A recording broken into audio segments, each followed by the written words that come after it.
Wednesday, the latest installment of the Rocky saga hits movie theaters. The movie is created features this gentleman right here, Michael B. Jordan, as Apollo Creed's son, who teams up with Rocky to make a run at a title shot. We're happy to have you here. Thanks so much for coming in. Man, thanks for having me. All right, let's talk about this. I mean, is it, as an actor, I feel like James Lipton here. I love when we have actors. As an actor, is it intimidating taking on a role? It's an iconic role in an iconic film series, or does that make it more appealing to you? See, that's a question I've been getting asked a lot, and honestly, there wasn't any pressure for this project specifically because I had the guy who created the world 40 years ago in my corner saying, don't try to compare yourself to anything I did. You don't have to try to live up to what the Rocky franchise, was. Like, this is your thing, this is your movie, and I'm here to support you. So when the man himself, Sly, is taking that weight off my shoulders, I can step up and go to work every day and not feel that pressure. Michael, how about other roles? I mean, you've been in a lot of popular stuff. The Wire, great role in that. Friday Night Lights, Fruitvale Station, which I thought was an Oscar snub at the time. Loved it. Well, yeah, it was a great movie. Loved it. What role do you get recognized for most? It kind of depends on where I am, and I never really know because, there's such diehard All My Children fans or The Wire fans or Parenthood fans and Friday Night Lights. So I've been blessed to play roles that kind of stood the test of time, and it wasn't really specific to one demo. So it's been kind of cool. I don't know. I don't know, but Wallace, like, where's Wallace? I get Where's Wallace a lot. I get that one a lot. So are you a boxing fan? I am a boxing fan. Yeah. Now, we got a big fight Saturday night coming up now. Canelo. Yeah, man. Have you seen him? You broke my heart. Have you seen him? You just broke my heart. Seen him in there? Man, I don't care about that ginger baby. The boy is sharp. The boy is sharp, and he hits hard too. Yeah, I'm with Cotto all the way. Okay. I'm proud Puerto Rican. I go for my people. Okay. I hear you. It's going to be rough. It's going to be rough.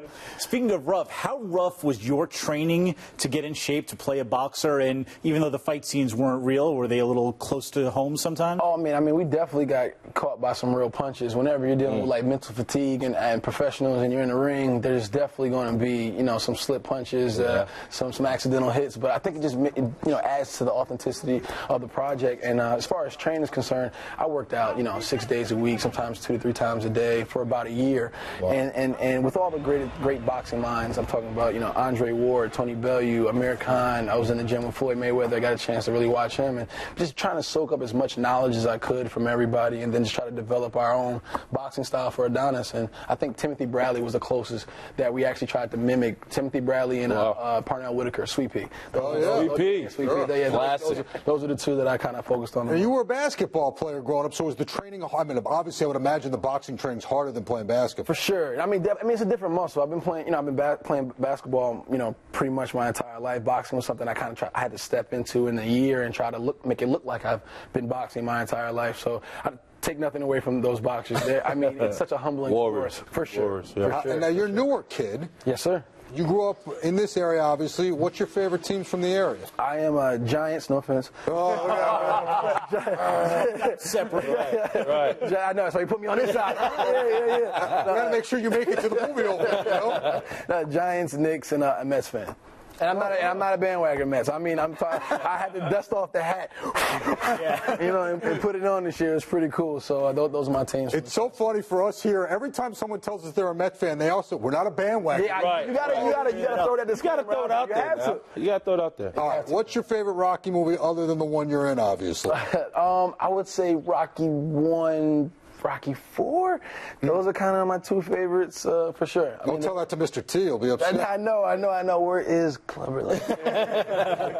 Well, let me ask you this. As a guy named Jonas, all right, my life has been made really very terrible because of the Jonas Brothers. I know, man. Now, you got the name, obviously. Everybody, and you put the B in there. You put the B in there to stay. I'm on Colway. I'm waiting on hold. It was off the Jonas Brothers.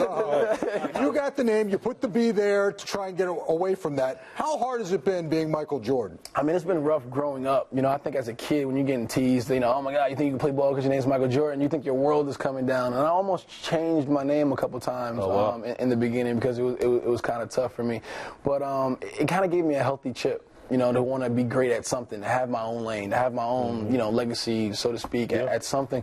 So I kind of embraced it. And my dad's name is Michael Jordan. He's older than, you know, so Aaron is. he beat him to the punch. Yeah. So technically, you know, I had to embrace that and come to terms with it. And I think, you know, in return, it made me stronger and more confident in myself moving forward. You know, walking with pride in your name, something that you kind of looked at as a negative, and now it's a positive. You ever hear from the Michael Jordan who broke my heart as a Knicks fan? Oh my God! Oh man, yeah, that was rough. Oh man, did he ever reach out to you? I never had a chance to meet him. You know, I mean, I think one day, you know, when the timing's right, we'll be able to, you know, say what's up. Well, very nice. Listen, thank you for coming in. Thanks for having me, bro. It's a pleasure. Good luck. The movie opens next Wednesday. Creed, Michael B. Jordan, everybody. Thank you so much. Hey, thanks for having me, man.